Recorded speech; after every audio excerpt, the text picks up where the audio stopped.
আল্লাহ তাআলা তাদেরকে হাসতে হাসতে জান্নাতে দেবেন। আসসালামু আলাইকুম ওয়া রাহমাতুল্লাহি ওয়া বারাকাতুহু। বিষয়বস্তু হলো, নারীরা কি এমন কাজ করলে বা কি এমন আমল করলে আল্লাহ তাআলা তাদেরকে হাসতে হাসতে জান্নাতে দেবেন। আজকের ভিডিওতে বিস্তারিত বলবো ইনশাআল্লাহ। আমাদের সাথে জুড়ে থাকবেন। ভালো লাগলে লাইক, কমেন্ট, শেয়ার করবেন এবং চ্যানেলটি সাবস্ক্রাইব করে আমাদের সাথে এবং পাশে থাকবেন। তো চলুন কথা না বাড়িয়ে আমরা শুরু করি।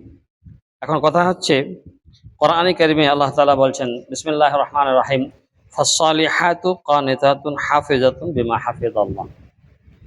এই চারটি কাজ কোনো মহিলা যদি করে তাহলে আল্লাহ তাআলা তাকে হাসতে হাসতে জান্নাত দেবেন। শুধু জান্নাত দেবেন না, কি বলবেন আজকের ভিডিওতে বলবো। তো চলুন দেখুন, চারটি বিশেষ আমলে জান্নাতের 8টি দরজা খুলে যায়।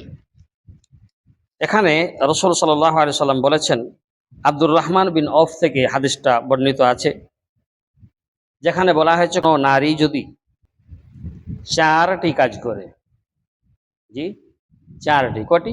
4টি কাজ করে। 1 নম্বর, 5 ওয়াক্ত নামাজ পাবন্দির সাথে ঠিকঠাক করে যদি পড়ে আদায় করে। 2 নম্বর, রমজান মাসে রোজা যদি সে নিয়মিত রাখে। 3 নম্বর, নিজের লজ্জাস্থানের হেফাজত করে, চরিত্রের হেফাজত করে, রক্ষা করে। 4 নম্বর, স্বামীর আনুগত্য করে, তবে তাকে বলা হবে, কি বলা হবে? সুনানে আহমদে 1661 নম্বর হাদিসে আসছে, তাকে কি বলা হবে? তাকে বলা হবে জান্নাতের 8টি দরজা। এই 8টি দরজার মধ্যে যে কোনো দরজা দিয়ে ইচ্ছা তুমি জান্নাতে প্রবেশ করতে পারো। সুবহানাল্লাহ।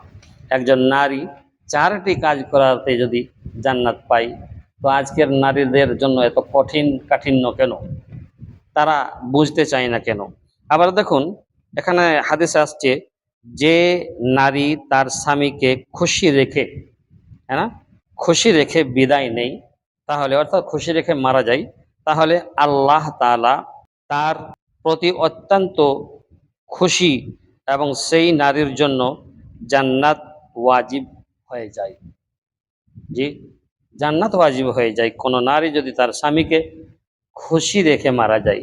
অর্থাৎ স্ত্রীর উপরে স্বামী খুশি আছে, এমত অবস্থায় স্ত্রীর হায়াত শেষ, মারা গেছে, এই অবস্থায় যদি মারা যায় তাহলে তার কি করা হবে? জান্নাত ওয়াজিব হয়ে যাবে তার উপরে। তিরমিজি শরীফ 1161 হাদিস নম্বর বলা হয়েছে। আর উম্মে সালমা রাদিয়াল্লাহু তাআলা আনহা থেকে এই হাদিসটা আসছে। এরকমই একটি হাদিস আরও এসেছে উম্মে সালমাতে, কোরআনে কারিমে যেখানে বলা হয়েছে। তো কোরআনে কারিমে সূরা নিসাতে আমি যে বলেছিলাম, ফাসসালিহাতু কানিতাতু হাফিজাতু, হ্যাঁ না, বিমা হাফিজাল্লাহ, এই 4টি গুণ যার মধ্যে থাকবে বা এই 4টি কাজ যে যে মেয়েরা করবে, তারা জান্নাতের 8টি দরজার মধ্যে যে কোনো দরজা দিয়ে ইচ্ছা জান্নাতে প্রবেশ করতে পারে। আল্লাহ তাআলা আমাদের মা বোনেদেরকে এই 4 কাজ করার সঠিক মতো তৌফিক নসিব করুন। আমিন।